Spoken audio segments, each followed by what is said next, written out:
نو الله پاک مثال بیانی مثلهم مثال د دوی منافقانو کمثل الذی پشان د هاي کسته او مثال د کوم سیز بارګه چې مثال بیانین دا مثال د هغه سیز د وضاحت لپاره بیانین چې دا کوم خبره ده چې دا واضح شي د دې نه مخکې منافقانو د هغه قبایح ذکر شو اوس الله پاک جل جلاله د مزید وضاحت لپاره دوه مثال بیانې چې د دې قباحتونه او دا منافقان ټول خلک خطرې کې سره وپیژني نو الله پاک فرمایي مثلهم مثال د دې منافقانو کمثل الذی پشان د هاي کسته استوقد چې بلیګو نارن ور چې ور یو کس برګو دا استوقد دلته په معنا د اوقد دی نو چې یو کس ور بلکو فلما اضاءت پس هر کله چې رڼا کړو ما هاس او رڼا څه جوړ کړه دی ور چې هر کله رڼا کو ما هاس حوله چې د کس ګیر چا پیرو د ټول ماحول او ته ګیر چا پیرا رڼا کو ذهب الله نو بوت له الله پاک بنورهم د دوی د ور غرنا یعنی دا ور مرش وترکهم او دوی پری خدل فی ظلمات پتیارو کې لا یبصرون جدي اسنه لیدل مثال ورکړل چې یو کس دی هغه په تیاره کې په ځنګل کې دی او د په ځنګل کې ور بلکو چې کله ور بلکو نو چې د ګیر چا پر سيزونه ولیدل چې دغه سیز د ضرر دی او دا سیز زما د پیدا دی مثال په تور الته ما ولیدو لړمې ولیدو په رڼا کې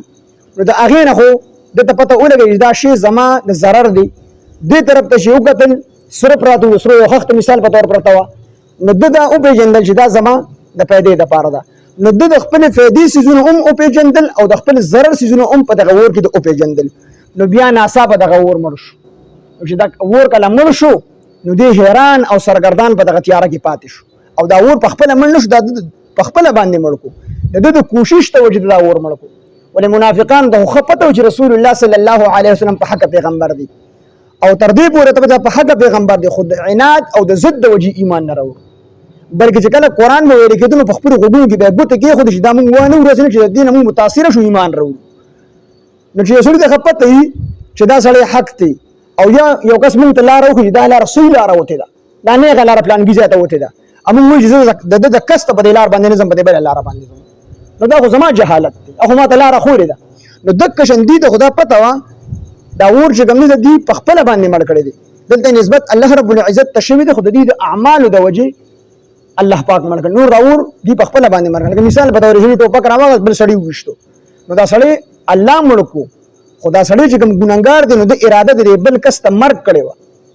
نور دا سړی الله مړ کو خو د ټوپک راوغستو د چې کوم دی چا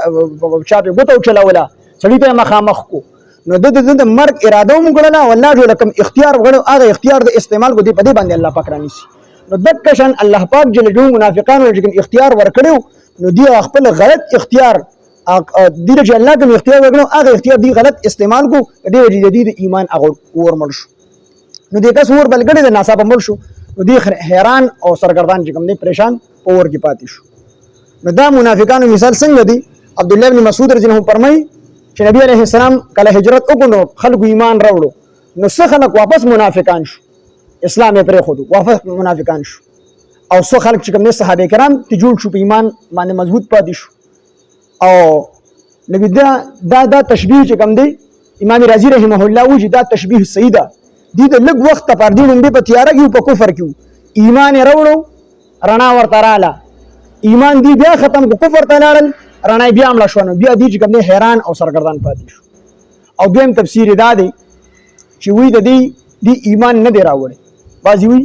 دې ایمان نه دی راوړی خو دې صرف په خوله باندې رسول الله صلی الله علیه وسلم د ایمان مشال د اسلام مشال بلکو خلق راتل ځان د پاره به رڼا اوچتوله د منافقانو رڼا چې کوم دی اوچته نه کړله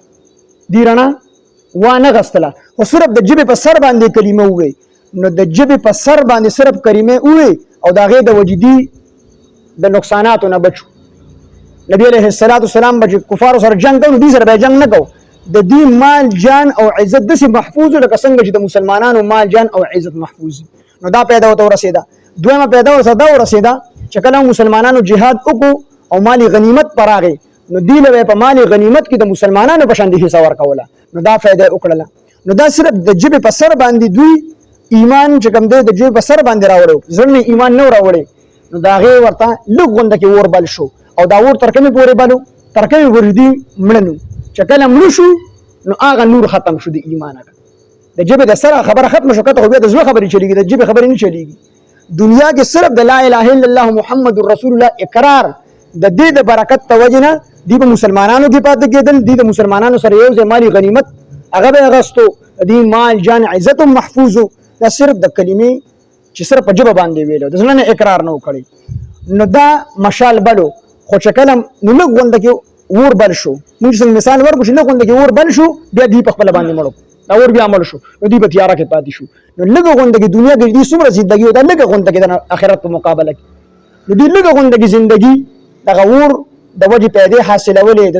ضرري سیز نه نقصانی سیز نه به ځان بچ کو پیدامن سیز به حاصلو نو د دې لږ بریدو د ور د برکت نه د کلمې د برکت نه دی دنیا کې په دغه رڼا باندې پیدا حاصل کړي او چې کله مړ شو هغه ور مړ شو او دی بیا همیش لپاره د قبر په تیارو کې د آخرت په تیارو کې پولیس فرات په تیارو کې د جهنم په تیارو د ټولو کې کم دی پاتې شو دلته ظلمات دی جمع دی وجرا ولله چې دی په ډیرو تیارو کې کم دی بیا پاتې شو په دې مثال باندې ټول پوه شو